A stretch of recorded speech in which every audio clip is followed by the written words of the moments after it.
Hello, welcome to Southampton University. Well, as you can see from what I'm wearing, we're working in sterile laboratory conditions here for this experiment to show the antimicrobial qualities of copper. Well, what we hope to show you is that the sort of bugs that cause infections in hospitals will die off within minutes of being in contact with copper, whereas they may survive for up to weeks or even months on stainless steel. Well, what are the implications of this? Well, the statistics are terrifying. 7 million people around the world are affected by healthcare-associated infections. 37,000 people die in Europe alone. That's as many people as die on the roads. And 100,000 people die in the States. So you can see it's a huge, huge issue. Let me introduce you now to Professor Bill Keevil, who is the Director of Environmental Healthcare here at Southampton and a microbiologist, of course. Professor Keevil, can you explain to us the process, how infections are actually transmitted in a hospital setting? Well, we know, for example, that 80% of all infections are spread by touch. And for example, a contaminated hand will contaminate at least another 7 touch surfaces if you just go sequentially from there. So does that mean then that what the surface is made of can make a difference? Very much so. Is the surface hard and non-absorbent? Is the surface absorbent?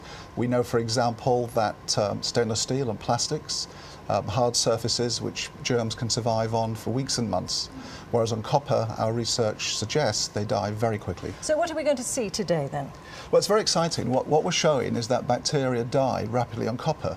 So we've set up an experiment for you where we're going to inoculate surfaces. We will compare stainless steel against copper. And hopefully what we can show you is that the bacteria will survive very well on stainless steel, but using a special dye system, we will show that they die very quickly on copper.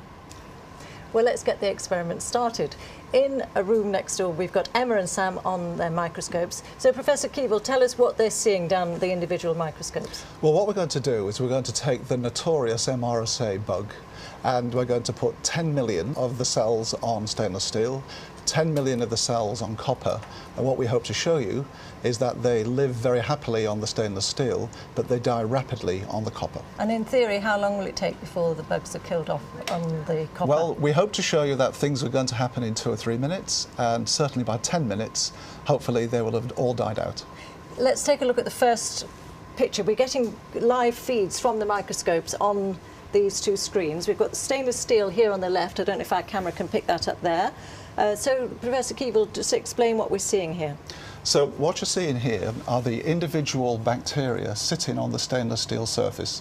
We've used a special dye which shows that while they're bright green, they're still alive. Right. What we're hoping to show is that they will fade away as they die on the copper surface, which will be contrary to what happens on the stainless steel. Well, we were talking before about just the statistics across the world and across Europe of the number of people who are actually affected by healthcare-associated infections.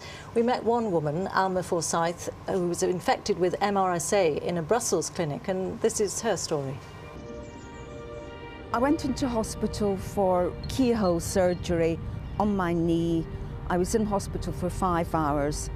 I caught MRSA and I ended up being admitted to a second hospital as an emergency patient.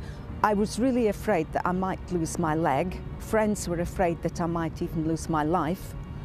And now it's nearly 2 years later. I'm left with a limp. I have to use my crutch when I'm outdoors. The impact on my life physically is that I can no longer dance, and that's been a passion of mine since I was 3. I do feel very angry about it. I don't want to go near a hospital again. I think it would be wonderful if they could develop this use of copper to prevent infection taking place in the first place. So it's just 2 minutes into the experiment. Let's take a look at the screens that are linked to those microscopes and see what difference we can see at this point. So, Professor Keevil, talk us through what you see. Well, you can see lots of brightly stained bacteria on the stainless steel surface. So not much change there? Not much change there. Copper? And here's the copper surface. May not look too different to you, but in fact, if you look very carefully, we're just starting to see some of the cells beginning to fade out. So these would be the first signs that they're starting to die on copper. So it's incredibly quick. Yes. Well, in fact, there was a very interesting trial carried out at Selly Oak Hospital in Birmingham, here in the UK, where all the fixtures and fittings in one ward were replaced with copper, so things like this door handle and the light switches. And in fact, germs were reduced by more than 90%, as we heard from Professor Tom Elliott, who is consultant microbiologist for the Birmingham hospitals. We've talked about agents in the past, cleaning agents like chlorine, cleaning agents like hydrogen peroxide, which have an effect, an immediate effect, but not a long-lasting effect, like the copper. And we have shown that the copper, in our study, has an effect for months. And this is a very exciting finding, an unexpected finding, that perhaps copper will give us its advantage in keeping surfaces clean and enabling us to perhaps challenge infections further. So we're now coming up to 6 minutes into the experiment, and let's have a look at our screens again. So, stainless steel, Professor Keevil, a lot of microbes there. Yes, you can see they're still as bright as at the start of the experiment. So And no copper? infects. And on this one you can see they're even paler. So very few cells surviving now on the copper surface, even though we put 10 million on there to start with. Now, what is the scientific process that's happening here? How are these bugs being killed off? Well, we're starting to understand that copper works by multiple means, and it shuts down the cell's biochemistry and physiology. We'll be coming up to 9 minutes now. Let's look at the screens linked to those microscopes. And this is stainless steel, and Professor Keevil still looking full of MRSA microbes. Yes, they're still surviving very nicely on the stainless steel. When you say very nicely, how long will they stay there for now? Oh, they could be there for days or weeks. Days or weeks? Let's Yes. look at copper. Well, I think now we're struggling to see anything on this image, showing that the bacteria have all died off on the copper surface. And does it have to be pure copper, in fact, or can it be an alloy? No, a range of alloys, including brass, work very nicely to kill MRSA and other of the superbugs. And in fact, these alloys have now been approved as antimicrobial surfaces by a US government agency. Well, Professor Keevil, thank you very much indeed. Some incredibly impressive results there, much quicker than I expected.